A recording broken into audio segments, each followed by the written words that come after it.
Hello everyone and welcome to all in daily current affair MCQs. आज तारीख है 17 अगस्त 2020। तो आइए देख लेते हैं कौन कौन से इंपॉर्टेंट क्वेश्चंस हैं। क्वेश्चंस की ओर बढ़ने से पहले ये हमारे कुछ पेड सब्सक्रिप्शंस हैं जिन्हें आप ले सकते हैं। 499 का ईयरली सब्सक्रिप्शन है, मंथली 99 का, और एनसीईआरटी का जो सब्सक्रिप्शन है वो 299 का है। अगर आप इस ईयरली सब्सक्रिप्शन को लेते हैं तो आपको करना क्या होगा कि 499 आपको गूगल पे या फ़ोनपे करना होगा रिस्पेक्टिव नंबर पे। उसके बाद हमारे साथ एक स्क्रीनशॉट शेयर करना होगा व्हाट्सएप पे। जैसे ही आप स्क्रीनशॉट को शेयर करेंगे आप ये सारी फैसिलिटीज़ को अवेल कर पाएंगे, और साथ में जो भी हम लोग करंट अफेयर डिस्कस करने जा रहे हैं उसके पीडीएफ नोट को भी अवेल कर पाएंगे। तो चलिए बढ़ते अपने पहले क्वेश्चन की ओर। सबसे पहला जो क्वेश्चन है वो मोबाइल नेटवर्क्स के बारे में है। आइए क्वेश्चन को ध्यान से पढ़ लेते हैं। पहला क्वेश्चन ये कहता है कि 4G LTE और 5G जो मोबाइल नेटवर्क्स हैं उनके डिफरेंसेस को ध्यान में रखते हुए हमें ये बताना है कि नीचे दिए गए स्टेटमेंट से कौन सा स्टेटमेंट इनकरेक्ट है। तो आइए स्टेटमेंट्स को ध्यान से पढ़ लें। पहला स्टेटमेंट कहता है कि 5G होता है उसकी कैपेसिटी ज़्यादा होती है 4G से। दूसरा स्टेटमेंट कहता है कि 5G में जो लेटेंसी होती है वो ज़्यादा होती है 4G से। तीसरा स्टेटमेंट क्या कहता है कि 5G ज़्यादा यूनिफाइड प्लेटफॉर्म है और मोर केपेबल है 4G से। चौथा स्टेटमेंट कहता है कि 5G यूज़ करता है बेटर स्पेक्ट्रम को 4G के कंपैरिजन में। तो बताइए कौन सा स्टेटमेंट इनकरेक्ट है, नॉट करेक्ट। तो मैं आपको बता देना चाहता हूँ इसका ऑप्शन बी बिल्कुल करेक्ट है। देखिए, जब भी नॉट करेक्ट की बात आए या इनकरेक्ट की बात आए ना, तो हमेशा आप नेगेटिव सेंटेंस को खोजने की कोशिश करा करिए, क्योंकि ये टेक्नोलॉजी रिलेटेड क्वेश्चन है तो इसमें नेगेटिव सेंटेंस ही इसका इनकरेक्ट ऑप्शन होगा। लेकिन यहाँ पे क्या है ना, सब जगह लग रहा है कि सिग्निफिकेंटली हाइयर है, ये है वो है, तो सारे के सारे पॉजिटिव सेंटेंस लग रहे हैं। बस आपको ध्यान देने वाली बात है, अगर आपको लेटेंसी का मतलब पता होगा तो आप ऑप्शन को बिल्कुल सही ऑप्शन को चयन कर पाएंगे। लेटेंसी का मतलब होता है डिले इन कनेक्शन। तो 5G नेटवर्क सर्विस है तो डिले इन कनेक्शन तो होगा नहीं, कनेक्शन सर्विस और बेहतर ही होगी, तो इसलिए ये इनकरेक्ट है। चलिए बढ़ते हैं आगे। आइए मोबाइल नेटवर्क के जनरेशन के बारे में जान लेते हैं। देखिए, यहाँ पे जो आंसर है वहाँ पे बी होगा, गलती से सी मेंशन हो गया है तो इसको आप करेक्ट कर लीजिएगा। ये 1G 2G 3G और 4G के बारे में कुछ इन्फॉर्मेशन है। हम 5G के बारे में डिस्कस कर लेते हैं। देखिए, 5G जो है ना वो सिग्निफिकेंटली मोर फास्टर है, कैपेसिटी भी हाई है, लेटेंसी कम है उसकी, केपेबल ज़्यादा है और स्पेक्ट्रम भी बेटर है। अब मैं आपको बता देना चाहता हूँ कि आपके लिए क्वेश्चन है कि 1G जो मोबाइल नेटवर्क सर्विसेज थी वो किस कंट्री में सबसे पहले लॉन्च की गई थी। कमेंट सेक्शन में मेंशन करिएगा। चलिए बढ़ते अपने अगले क्वेश्चन की ओर। सेकंड क्वेश्चन की ओर बढ़ने से पहले ये कुछ इन्फॉर्मेशन है मोबाइल नेटवर्क के बारे में। देखिए, 1G सर्विसेज कैसा यूज़ होता था, और एनालॉग डिवाइस होता था उस वक्त, फिर उसके बाद डिजिटल डिवाइस आया, उसके बाद 3G 4G और 5G। हम लोग किस स्पीड से आगे बढ़े हैं देख रहे हैं। पहले 2.4 Kbps की स्पीड यूज़ करते थे, फिर 64 Kbps, फिर 2000 Kbps, फिर 1 लाख Kbps, अब 1 Gbps तक पहुंच गए। मतलब देख रहे हैं एक का एक ड्रास्टिकली स्पीड में अंतर आ रहा है एक जनरेशन के बाद दूसरे जनरेशन में। तो चलिए बढ़ते आगे। जो हमारा सेकंड क्वेश्चन है वो एग्रीकल्चर इंफ्रास्ट्रक्चर फंड के बारे में है। आइए स्टेटमेंट्स को ध्यान से पढ़ लेते हैं। पहला स्टेटमेंट ये कहता है कि ये pan India central sector scheme है। दूसरा स्टेटमेंट ये कहता है कि अगर इस स्कीम के अंतर्गत कोई वायबल प्रोजेक्ट है जो कि बेस्ड है पोस्ट हार्वेस्ट मैनेजमेंट इंफ्रास्ट्रक्चर पे, तो ऐसे प्रोजेक्ट्स को लोन दिया जाएगा, under the long term loan दिया जाएगा अंडर डेब्ट फाइनेंसिंग फैसिलिटी फॉर इन्वेस्टमेंट। तीसरा जो स्टेटमेंट है वो ये कहता है कि अगर आप इस स्कीम के अंतर्गत 1 करोड़ तक का लोन लेते हैं तो उसमें क्या होगा, जो इंटरेस्ट सबवेंशन होगा वो 2% होगा। तो बताइए कौन कौन सा स्टेटमेंट करेक्ट है। तो मैं आपको बता देना चाहता हूँ, पहला स्टेटमेंट बिल्कुल करेक्ट है, दूसरा भी बिल्कुल करेक्ट है, तीसरा इनकरेक्ट है। तो इस हिसाब से ऑप्शन ए करेक्ट हो जाता है। आइए जान लेते हैं इसके बारे में। तो आइए देख लेते हैं एग्रीकल्चर इंफ्रास्ट्रक्चर फंड के बारे में। देखिए, एक सेंट्रल सेक्टर स्कीम है, इसलिए पहला स्टेटमेंट बिल्कुल करेक्ट था। दूसरा स्टेटमेंट बिल्कुल करेक्ट था क्योंकि लॉन्ग टर्म डेब्ट फाइनेंसिंग फैसिलिटी प्रोवाइड की जाती है वो उन प्रोजेक्ट्स को जो कि पोस्ट हार्वेस्ट मैनेजमेंट इंफ्रास्ट्रक्चर पे बेस्ड हैं।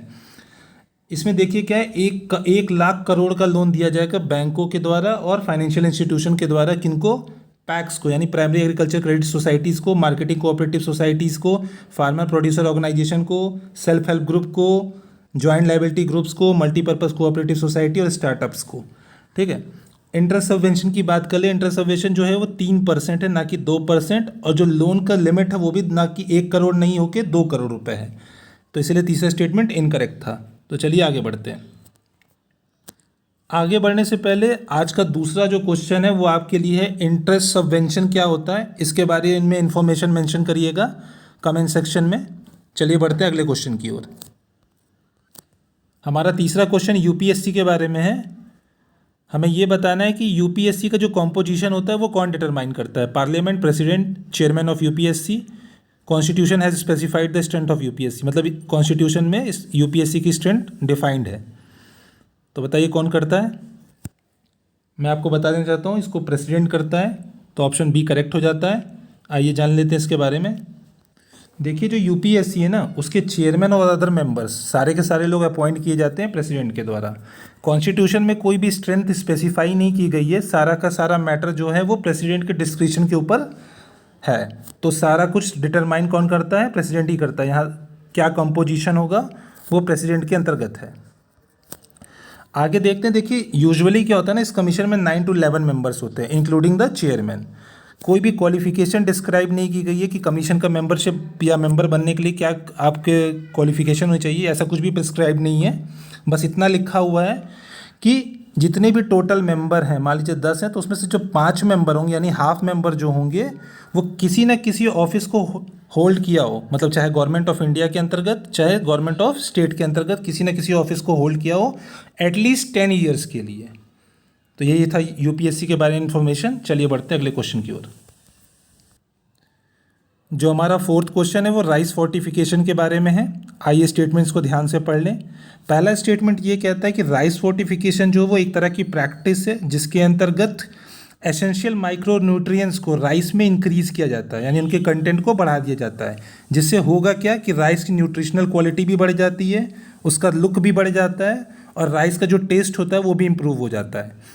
दूसरा स्टेटमेंट ये कहता है कि राइस, फोर्टिफाइड राइस को कंज्यूम करने से होगा क्या, उससे क्या होता है कि जो ब्रेस्ट मिल्क होता है उसमें जो विटामिन का कंटेंट है वो इंक्रीज़ हो जाता है।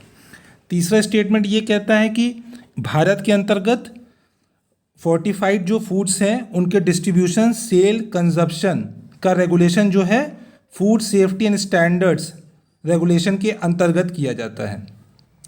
बताइए कौन कौन से स्टेटमेंट करेक्ट हैं। मैं आपको बता देना चाहता हूँ कि दूसरा तीसरा स्टेटमेंट बिल्कुल करेक्ट है, पहला इनकरेक्ट है, इस हिसाब से ऑप्शन सी करेक्ट हो जाता है। आइए जान लेते हैं इसके बारे में। तो आइए जान लेते हैं राइस फोर्टिफिकेशन के बारे में। देखिए फोर्टिफिकेशन है क्या। फोर्टिफिकेशन एक प्रैक्टिस है जो डेलिबरेटली की जाती है। क्या करते हैं, उससे हम एसेंशियल माइक्रो न्यूट्रिएंट जो होते हैं उनके कंटेंट को इंक्रीज़ करते हैं, जैसे विटामिन एंड मिनरल। इससे होता क्या है ना कि आप ये देखेंगे कि न्यूट्रिशनल क्वालिटी तो उसकी बढ़ती ही बढ़ती है खाने की, और उससे पब्लिक हेल्थ जो होती है वो मिनिमम रिस्क पे रहती है। राइस फोर्टिफिकेशन में जो है कि एसेंशियल माइक्रो न्यूट्रिएंट्स को इंक्रीज़ किया जाता है, उसका एक रीज़न है। ऐसा क्यों राइस में ही क्यों किया जाता है। और यहाँ पे देखेंगे आप, ना राइस के लुक के बारे में बात की गई है और ना कि उसके क्वालिटी के बारे में कोई बात की गई है। जैसा कि स्टेटमेंट फर्स्ट में अगर आप देखेंगे ध्यान से तो यहाँ पे मेंशन था उसके लुक और टेस्ट के बारे में, लेकिन यहाँ पे लुक और टेस्ट के बारे में कोई चीज़ भी मेंशन नहीं, इसीलिए स्टेटमेंट 1 जो है वो इनकरेक्ट हो जाता है। न्यूट्रिएंट क्वांटिटी तो क्वालिटी तो माइक्रो न्यूट्रिएंट की जो कंटेंट है वो तो इंक्रीज़ हो जाता है, लेकिन उसके लुक पे कोई इफेक्ट नहीं पड़ता है। दूसरा क्या है कि जो FSSAI है वो रेगुलेट करती है इसके प्रोडक्शन, मैन्युफैक्चर और कंजप्शन को। और ये माना गया है कि जो फोर्टिफाइड राइस होता है या फोर्टिफाइड फूड होता है उसमें जो विटामिन का जो इंक्रीज़ होता है कंटेंट का, उसके से क्या होता है, जो ब्रेस्ट मिल्क होता है ना वो ज़्यादा न्यूट्रिशियस हो जाता है, और वो एक तरह से सप्लीमेंटेशन का काम करता है इन्फेंट्स के लिए। अच्छा, मुझे 2 चीज़ें बताइएगा इस क्वेश्चन जो अभी मैंने इन्फॉर्मेशन दी है उसमें मुझे 2 क्वेश्चन है, वो मुझे दोनों के दोनों क्वेश्चन आप कमेंट सेक्शन में मेंशन किया करें। पहला ये है कि पोस्टमार्टम का मतलब क्या होता है। दूसरा चीज़ ये है कि हम राइस को ही क्यों फोर्टिफाइड करते हैं, किसी और चीज़ को क्यों फोर्टिफिकेशन की हम बात नहीं करते। मतलब कुछ और चीज़ों में फोर्टिफिकेशन किया गया है लेकिन राइस पे ज़्यादा ध्यान देती है गवर्नमेंट, ऐसा क्यों। चलिए बढ़ते हैं अगले क्वेश्चन की ओर। जो हमारा 5th क्वेश्चन है वो रीकैप के बारे में है। Regional cooperation agreement on combating piracy and arm robbery against ships in Asia. आइए स्टेटमेंट्स को ध्यान से पढ़ लेते हैं। पहला स्टेटमेंट कहता है कि जो रीकैप है वो पहला रीजनल एग्रीमेंट है जो कि प्रमोट करेगा और एनहांस करेगा कोऑपरेशन को against piracy and armed robbery against ships in Asia. दूसरा स्टेटमेंट ये कहता है आईएमओ जो है वो पार्टनर ऑर्गेनाइजेशन है रीकैप का। तीसरा स्टेटमेंट ये कहता है कि इंडिया जो है मेंबर है रीकैप का। तो बताइए कौन कौन से स्टेटमेंट करेक्ट है। तो मैं आपको बता देना चाहता हूँ तीनों के तीनों जो स्टेटमेंट है वो बिल्कुल करेक्ट है, इसलिए ऑप्शन डी करेक्ट होगा। तो 1 2 3 तीनों करेक्ट है। इस हिसाब से जो ऑप्शन डी इसमें दिया है ऑल ऑफ दी अबव वो करेक्ट हो जाएगा। आइए जान लेते हैं इसके बारे में। देखिए जो रीकैप एग्रीमेंट है ना वो एनहांस करेगा कोऑपरेशन को पायरेसी और आर्म्ड रॉबरी के अगेंस्ट। रीकैप जो है वो 2006 में लॉन्च किया गया था। इसमें 14 एशियन कंट्रीज़ हैं जो पार्टीज़ हैं इसकी, जो कि नॉर्थ साउथ ईस्ट और साउथ एशियन कंट्रीज़ हैं, और कुछ और कंट्रीज़ हैं जैसे कुछ यूरोप की कंट्रीज़ हैं, नॉर्वे, नीदरलैंड, डेनमार्क और यूके, और इंडिया, ऑस्ट्रेलिया और यूनाइटेड स्टेट्स। कुछ इसके पार्टनर ऑर्गेनाइजेशन है जैसे आईएमओ, इंटरपोल, आईएफसी और इंटरटैंको। तो चलिए बढ़ते अपने अगले क्वेश्चन की ओर। जो हमारा 6th क्वेश्चन है वो डिस्प्यूट रेजोल्यूशन कमेटी के बारे में है, जो कि ministry of new and renewable energy की है।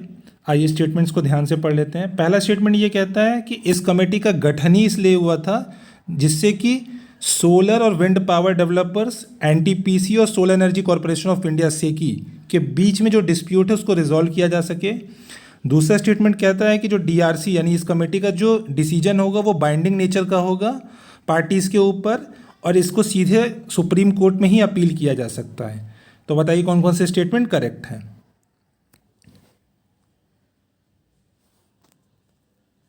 तो मैं आपको बता देना चाहता हूँ पहला स्टेटमेंट बिल्कुल करेक्ट है, दूसरा इनकरेक्ट है, इसलिए ऑप्शन ए सही हो जाता है। आइए जान लेते हैं इस कमेटी के बारे में।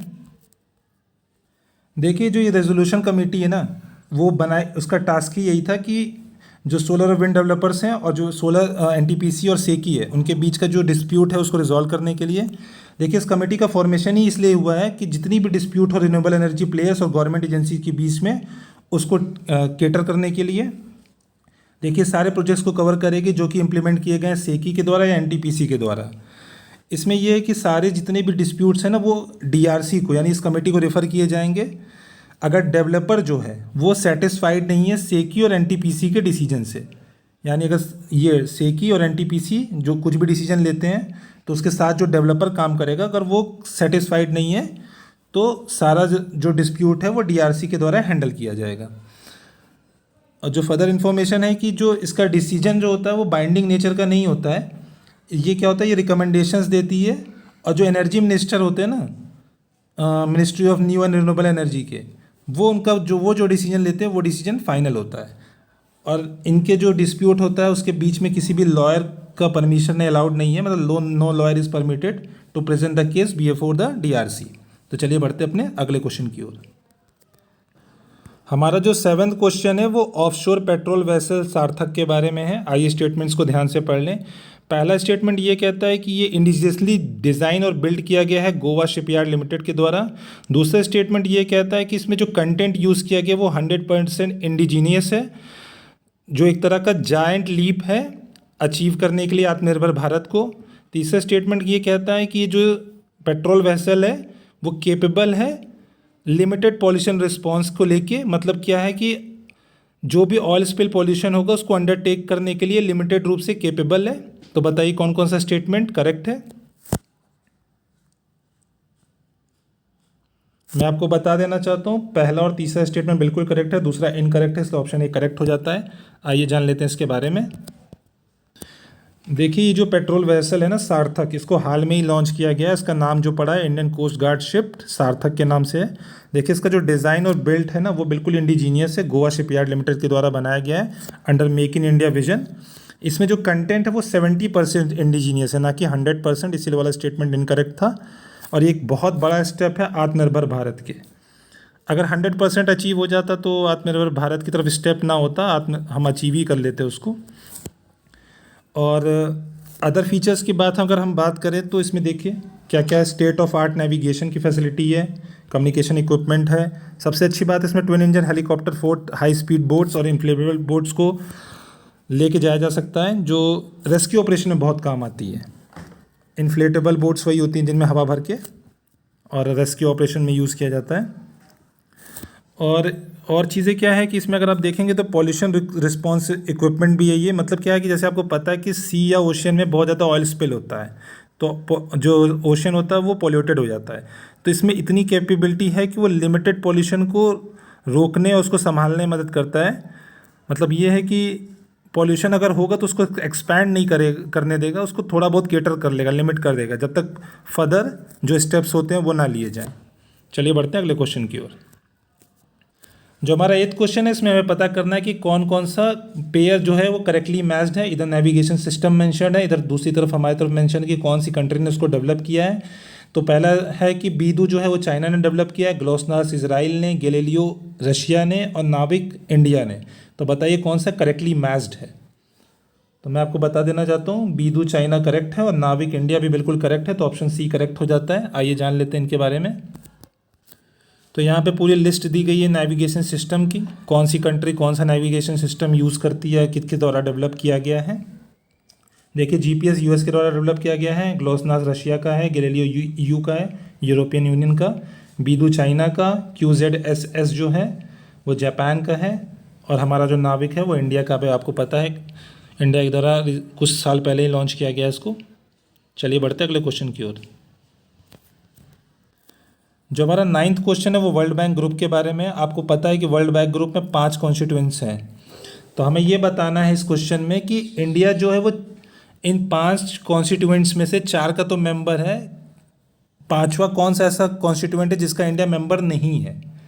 तो बताइए, इंडिया मेंबर नहीं है इंटरनेशनल डेवलपमेंट एसोसिएशन का, या इंटरनेशनल फाइनेंस कोऑपरेशन का, या मल्टीलेटरल इन्वेस्टमेंट गारंटी एजेंसी का, या international centre for settlement of investment disputes का। तो बताइए इंडिया किसका मेंबर नहीं है। मैं आपको बता देना चाहता हूँ, इंडिया ICSID का मेंबर नहीं है अभी। आइए जान लेते हैं इसके बारे में। तो आइए देख लेते हैं पहले वर्ल्ड बैंक ग्रुप के कौन कौन से वर्ल्ड बैंक ग्रुप में कौन कौन कॉन्स्टिट्यूएंट करता है। तो सबसे पहले IBRD international bank for reconstruction and development, दूसरा IDA इंटरनेशनल डेवलपमेंट एसोसिएशन, तीसरा जो है IFC के बारे में इंटरनेशनल फाइनेंस कोऑपरेशन, और चौथा जो है वो मीगा है मल्टीलेटरल इन्वेस्टमेंट गारंटी एजेंसी, और 5वां जो है ग्रुप का मेंबर जो है वो international centre for settlement of investment disputes. तो देखिए ये वर्ल्ड बैंक ग्रुप के 5 कॉन्स्टिट्यूएंट्स हैं। इंडिया इसका इसका इसका तो मेंबर है लेकिन इसका नहीं है। चलिए बढ़ते अपने अगले क्वेश्चन की ओर। जो हमारा 10th क्वेश्चन है वो लाइफ ऑफ बुद्धा के ऊपर है। हमें ये बताना है कि कौन से ऐसे किंगडम से जो लाइफ ऑफ बुद्धा से एसोसिएटेड है। तो बताइए कौन सा है, अवंती, गंधारा, कपिलवस्तु या मगध। तो मैं आपको बता देना चाहता हूँ, कपिलवस्तु और मगध दोनों के दोनों जो है वो एसोसिएटेड है लाइफ ऑफ बुद्धा से, तो इसलिए ऑप्शन सी जो होता है वो करेक्ट हो जाता है। आइए जान लेते हैं इसके बारे में। देखिए जो गौतम बुद्ध थे वो उनका जन्म ही जो हुआ था कपिलवस्तु के में हुआ था। उसके बाद वो स्पिरिचुअल क्वेस्ट को फुलफिल करने के लिए राजगिरी पहुँचे जो कि बिहार में है। गौतम बुद्ध ने जो अपना एनलाइटमेंट अटेन किया था वो बोध गया में किया था। गौतम बुद्ध जो थे वो 4 डिकेड्स तक ट्रैवल ही करते रह गए और फाइनली वो पहुँचे कहाँ पे, इंडो नेपाल बॉर्डर के पास। गौतम बुद्ध ने जो अपना पहला सरमन दिया था वो बनारसी में दिया था, और जो मैक्सिमम टाइम जो अपना स्पेंड किया था वो मगध के किंगडम में किया था। उन्होंने अपनी लास्ट ब्रेथ जो दी थी वो कुशीनगर में ली थी। और अवंती और गंधारा रीजन जो है, जो ये जो किंगडम है, इनका कोई डायरेक्ट रिलेशन नहीं है लाइफ ऑफ बुद्धा से। तो चलिए बढ़ते हैं आगे। Okay, that's the end of the video. Please hit the like button if you found it knowledgeful. One thing more, if you want to access our free study material, you can join our Telegram group. The link will be provided in the description. Thank you for watching the video. Have a good day.